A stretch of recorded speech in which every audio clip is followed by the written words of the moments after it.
Core commanders conference में मुल्क के nuclear command and control system पर मुकम्मल एतमाद का इजहार। ISPR के मुताबिक GHQ में chief of army staff general Qamar Javed Bajwa की जेर सदारत 252वीं कोर कमांडर्स कॉन्फ्रेंस हुई। कोर कमांडर्स कॉन्फ्रेंस में कहा गया कि पाकिस्तान एटमी हथियारों से लेस ज़मादार मुल्क है और पाकिस्तान ने अपनी एटमी सिक्योरिटी रजीम मजबूत बनाने के लिए तमाम ज़रूरी इकदाम किए हैं। कोर कमांडर्स कॉन्फ्रेंस में सैलाब के बाद रिलीफ और बहाली के कामों का भी जायज़ा लिया गया। अमेरिका ने पाकिस्तान के जौहरी असासों की हिफाजत पर एतमाद का इजहार कर दिया। सदर जो बाइडन का जौहरी हथियारों से मुतल्लिक बयान भी वापस।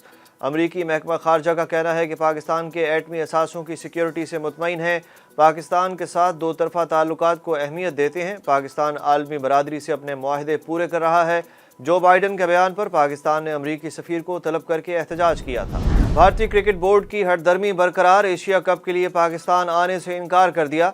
भारतीय मीडिया के मुताबिक भारतीय क्रिकेट बोर्ड की सालाना जनरल मीटिंग आज मुंबई में हुई, जिसमें जे शाह ने पाकिस्तान न जाने का बयान दिया। एशियन क्रिकेट काउंसिल के सदर जे शाह ने कहा कि अगले साल एशिया कप पाकिस्तान में नहीं बल्कि न्यूट्रल मकाम पर होगा।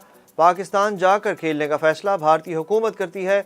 ज़राए का कहना है कि पाकिस्तान क्रिकेट बोर्ड भी एशियन क्रिकेट काउंसिल से अलग होने पर गौर करने लगा।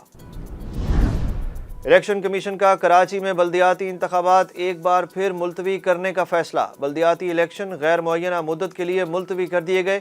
इलेक्शन कमीशन के मुताबिक सिक्योरिटी एहलकारों की अदम दस्तियाबी के बायस इंतखाबात मुलतवी किए गए।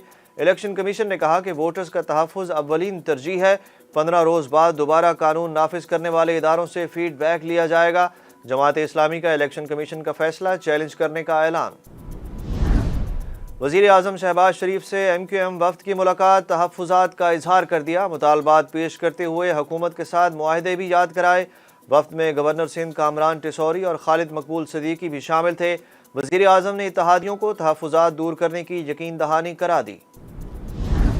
सुप्रीम कोर्ट का वापस होने वाले नैब रेफरेंसेस का तमाम रिकॉर्ड महफूज बनाने का हुक्म। चीफ जस्टिस उमर अता बंदयाल की सरबराही में 3 रुकनी खसूसी बेंच ने नैब कानून में हालिया तरमीम के खिलाफ तहरीक इंसाफ की दरख्वास्त पर समाअत की।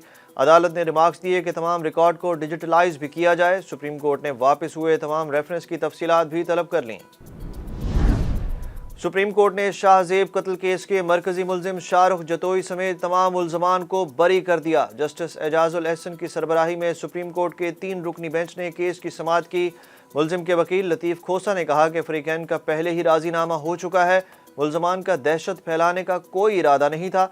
अदालत ने वकील के दलाइल सुनने के बाद मरकजी मुलजिम शाहरुख जतोई और नवाब सिराज तालपुर समेत दीगर मुल्ज़मान को बरी कर दिया। तहरीक इंसाफ ने चीफ इलेक्शन कमिश्नर की बरतरफी का रेफरेंस सुप्रीम जुडिशल काउंसिल में दोबारा दायर कर दिया। रेफरेंस में इल्ज़ाम आयद किया गया है कि chief election commissioner Sikandar Sultan Raja मुबैना तौर पर जानिबदार हैं, ओहदे के अहल नहीं, उन्हें हटाया जाए। शेख रशीद की लाल हवेली को खाली करने का नोटिस अदालत ने मुअत्तल कर दिया। मतरूका वक्फ इमलाक की जानिब से शेख रशीद और उनके भाई को लाल हवेली 7 रोज़ में खाली करने का नोटिस दिया गया था। इस पर साबिक वफाकी वज़ीर दाखिला ने फैसला चैलेंज किया। सेशन अदालत ने नोटिस का इजरा दुरुस्त करार ना देते हुए डिप्टी एडमिनिस्ट्रेटर मतरूका वक्फ इमलाक को नोटिस जारी करके तलब भी कर लिया। भारत में ज़ायरीन को ले जाने वाला हेलीकॉप्टर गिरकर तबाह, पायलट समेत 6 अफराद हलाक हो गए। भारतीय मीडिया के मुताबिक हेलीकॉप्टर रियासत उत्तराखंड के इलाके से केदारनाथ के ज़ायरीन को लेकर जा रहा था कि इस दौरान हादसे का शिकार हो गया। भारतीय वजारत हवाबाजी के मुताबिक फौरी तौर पर हेलीकॉप्टर गिरने की वजह ताहाल मालूम ना हो सकी। डॉलर की कदर में बतदरीज इजाफा होने लगा। इंटरबैंक में कारोबार के इख्तिताम पर डॉलर 82 पैसे महंगा होने के बाद 219 रुपये 71 पैसे का हो गया। दूसरी जानिब स्टॉक मार्केट में मुस्बत रुझान। 100 इंडेक्स 83 पॉइंट्स के इजाफे के बाद 41,839 पर जा पहुंचा।